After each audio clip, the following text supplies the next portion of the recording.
తాకట్లో ఉన్న మీ బంగారాన్ని విడిపించి ఆ రోజు ఆన్లైన్ రేటుకి కొంటాం. Sharma gold company. నమస్కారం, సుమన్ టీవీకి స్వాగతం. 2025 సంవత్సరం నవగ్రహాల స్థితిగతులు ఎలా ఉన్నాయి, ద్వాదశ రాశుల వారికి ఎటువంటి ఫలితాలని అందజేస్తున్నాయి, ఈ విషయాన్ని తెలియజేసేందుకు మనతో పాటు ఉన్నారు ప్రముఖ జ్యోతిష శాస్త్ర పండితులు, శ్రీచక్రపీఠ వ్యవస్థాపకులు బ్రహ్మశ్రీ ప్రదీప్ జోషి గారు. గురుగారు నమస్కారం. శ్రీమాత్రే. గురుగారు, 2025 సంవత్సరం మేషరాశి వారికి ఎలా ఉండబోతుంది? వాళ్ళకి గ్రహాల స్థితిగతులు, ఏ గ్రహాలు సపోర్ట్ చేస్తున్నాయి వాళ్ళకి? శ్రీ గురుభ్యో నమః. శ్రీమాత్రే నమః. 2025 శనిగ్రహం మారుతున్నాడు. 2.5 సంవత్సరాల తర్వాత శని మారుతున్నాడు. సో అప్పుడు దీని ఏమంటారు, కోవిడ్ అప్పుడు మారాడు. 5 ఏళ్ళు గడిచింది.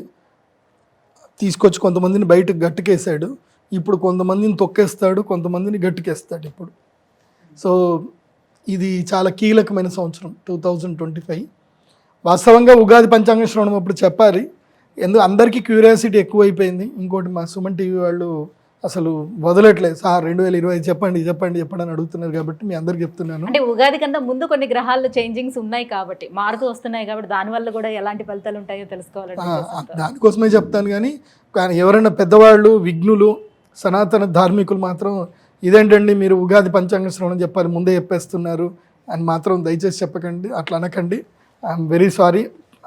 ప్రేక్షకుల విజ్ఞప్తి మేరకు, కోరిక మేరకు ఈ 2025 వ్యావహారిక నామ సంవత్సరానికి సంబంధించి రాశి ఫలాలు చెప్తున్నాను. ముందుగా మేషరాశి. మేషరాశి వారికి జనవరి 1 నుంచి మార్చ్ 28 వరకు 100 days కౌంట్ డౌన్ స్టార్ట్. 100 రోజులు కౌంట్ డౌన్ రాసుకోండి.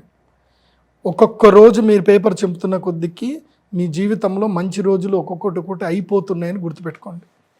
There are upcoming very very harmful and bad days for మేషరాశి.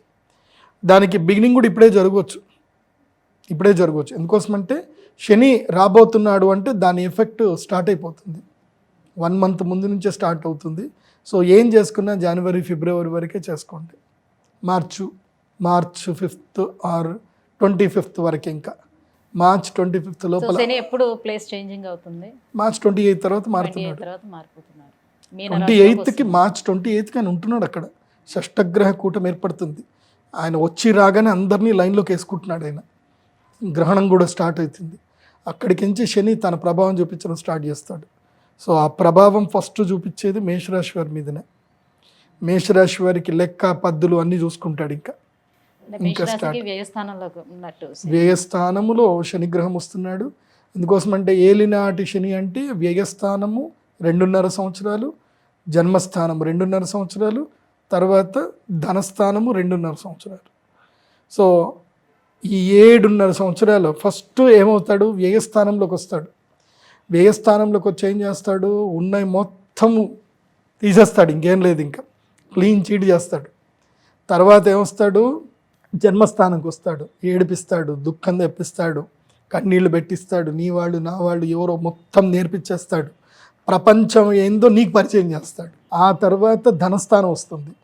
అప్పుడు కొత్తగా ఎలా సంపాదించాలనే రాబడి మార్గాలు మెల్లిగా చూపిస్తూ వీప్ మీద కొడుతూ ట్రైనింగ్ ఇస్తాడు అనమాట.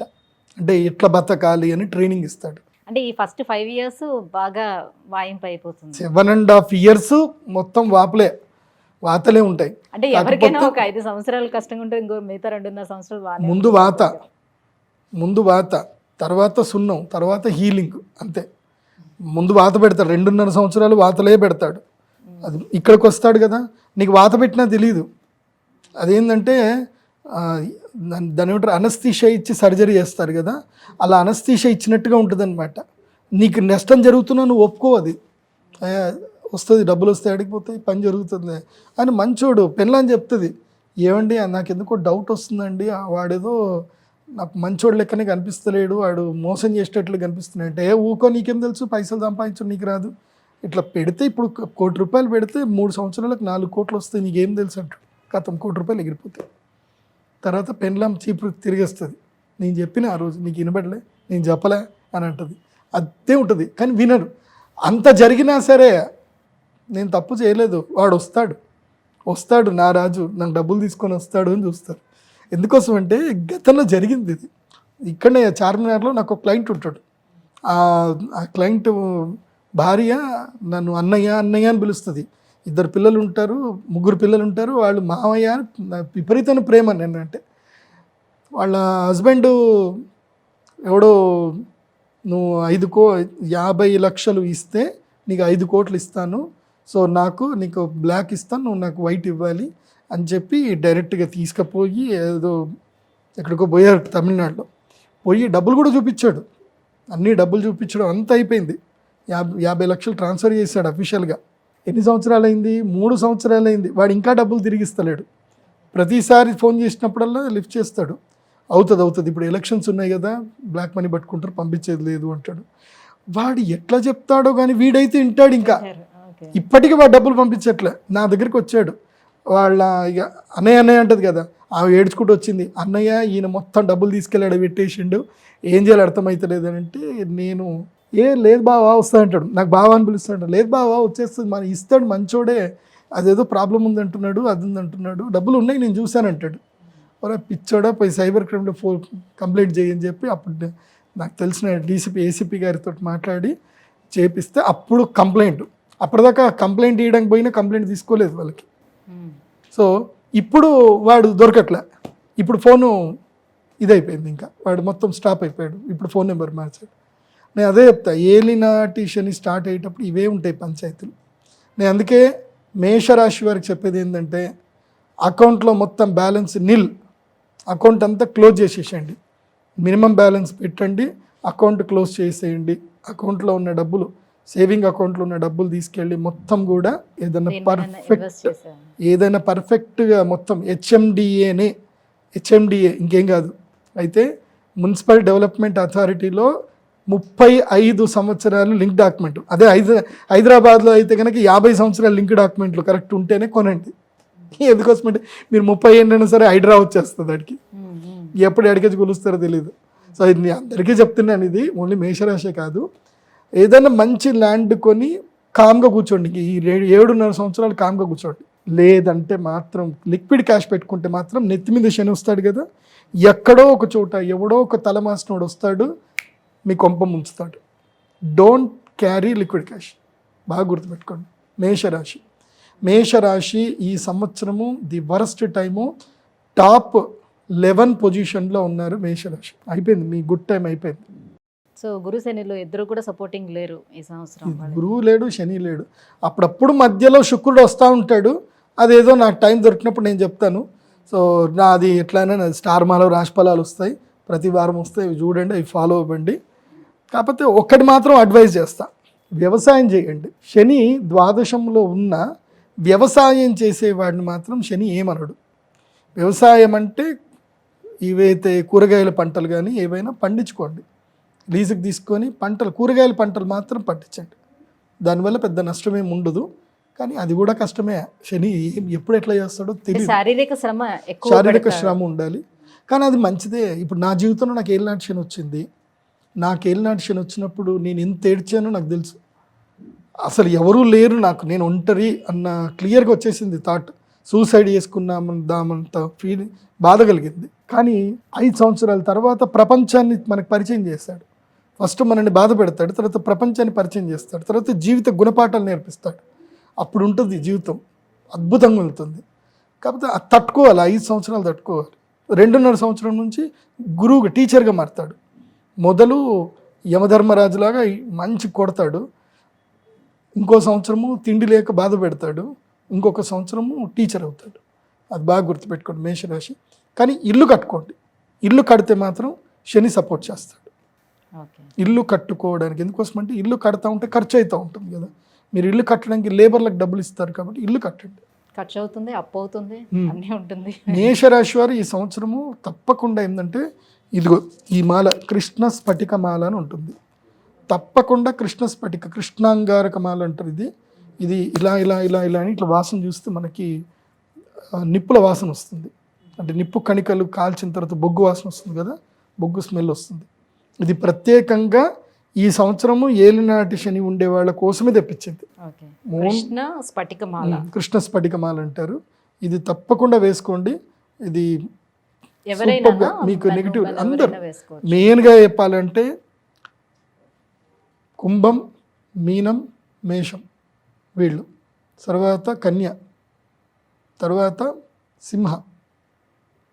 సింహరాశికి అష్టమ శని, అష్టమ శని, సింహరాశికి అష్టమ శని, సప్తమ శని కీలకంగా కొడతాడు. తర్వాత అర్ధాష్టమ శని కూడా.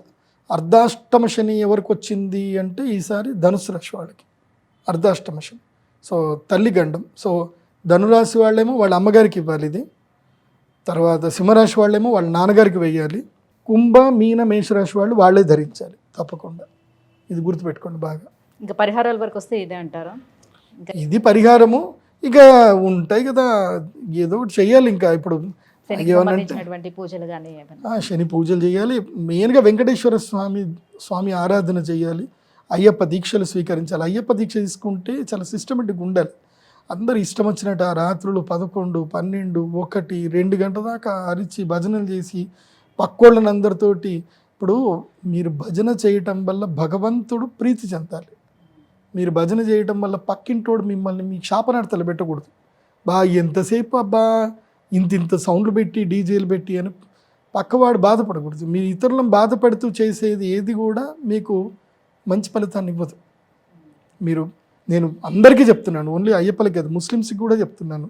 మీరు ఆజాన్ సౌండ్లు పెద్ద సౌండ్లు పెట్టి మీ ముస్లిం కమ్యూనిటీలోనే పక్కోళ్ళు అనుకుంటారు, అబ్బా ఏంది చిన్నపిల్లలు దడిచి లేచి కూర్చుంటారు, ఎందుకు అంత సౌండ్లు. మీరు ప్రార్థన చేసేది ఉంటే చక్కగా ఇంట్లో ప్రార్థన చేసుకోండి. ఈ మధ్య నేను ఈ కోకాపేటలో చూశాను, నేను వాడు గంటకోసారి బెల్లు కొడతాడు. ఈ మధ్య ఆ పల్లెటూరులు కూడా చూస్తున్నాను, చర్చిలు బెల్లులు కొట్టి మరి పక్కోళ్ళని ఇబ్బంది పెడుతున్నారు. మీరు ఇతరులను ఇబ్బంది పెట్టడం వల్ల మీ కమ్యూనిటీ పెంచుకోవడం మీకు ఏది ఉద్దేశం ఉందో నాకు తెలియదు, కానీ దయచేసి ఎవరిని ఇబ్బంది పెట్టకండి. మా సీఎం రేవంత్ రెడ్డి గారికి మాత్రం ఇది కనుక ఆయన కంట్లో పడితే మాత్రం తాట తీస్తాడు ఆయన. నాకు ఆయన మీద నమ్మకం ఉంది, సీఎం రేవంత్ రెడ్డి గారి మీద. ఆయన దృష్టికి ఇంకా సీరియస్గా పోలేదు. ఎందుకోసమంటే పక్క నిక్కచ్చి మనిషి సీఎం రేవంత్ రెడ్డి గారు. ఆయన చూసిన తర్వాత అర్థమైంది. ఇప్పటివరకు ఆయన ఏమో అనుకున్నాం, కానీ ఈ సంవత్సరం లోపల ఆయన నిక్కచ్చి మనిషి, ఏదైనా ముక్కుసీటుగా పోయే మనిషిని అర్థమైంది. ఎవడైనా భయపడేది లేదు, తగ్గేదే లేదని ఉన్నాడు. అందుకోసమంటే ఆయన చేసిన పనులు అట్లా ఉన్నాయి. పెద్దోళ్ళు ఎవరు అయినా సరే ఎవడైతే నాకేంది కూల్చేయంటే కూల్చేయాలి అంతే. సో మంచి పనే చేస్తున్నారు రేవంత్ రెడ్డి గారు. దయచేసి ఈ ఏవైతే పెద్ద సౌండ్లు తీసేసేయండి స్వామి అని నా రిక్వెస్ట్. అది ఎవరిదైనా సరే, ఏవి పుంగీలు ఉంటాయి కదా పెద్దవి, సుప్రీంకోర్టు ఆర్డర్ క్లియర్గా ఉంది, అవి తీసేసేయండి. ఎవడు పక్కోని డిస్టర్బ్ చేయడానికి లేదు. నేను సౌదీ వెళ్ళాను, దుబాయ్ వెళ్ళానండి. దుబాయ్లో ఎంత పెద్ద మసీదులు ఉన్నాయి, ఎక్కడ కూడా ఆజాన్ సౌండ్ లేవు, డిస్టర్బెన్స్ లేవు. వాళ్ళు ప్రార్థన చేసుకుంటారు, వెళ్తారు, ప్రశాంతంగా ప్రార్థన చేసుకుని బయటకు వస్తారు. ఎక్కడా నాయిస్ లేదు, ఎక్కడ ఒక పోలీసు వాడు కనపడు, అసలు అక్కడ డిస్టర్బెన్సే లేదు. అక్కడ స్ట్రిక్ట్ గవర్నమెంట్. నాకు తెలిసి రేవంత్ రెడ్డి గారు కూడా ఇలాగే స్ట్రిక్ట్ గవర్నమెంట్ రన్ చేస్తే మీరే సీఎం, 10 ఏళ్ళు కాదు 100 ఏళ్ళు మీరే సీఎం, మీరు గవర్నమెంట్ రన్ చేస్తే. ఇట్లా గురుగారు, ఈ 2025 సంవత్సరం మేషరాశి వారికి ఎలా ఉండబోతుంది, వాళ్ళు ఎటువంటి పరిహారాలని పాటించుకోవాలి, ఎంత పద్ధతిగా ఉండాలి, ఈ విషయాలన్నీ కూడా తెలియజేసినందుకు ధన్యవాదాలు.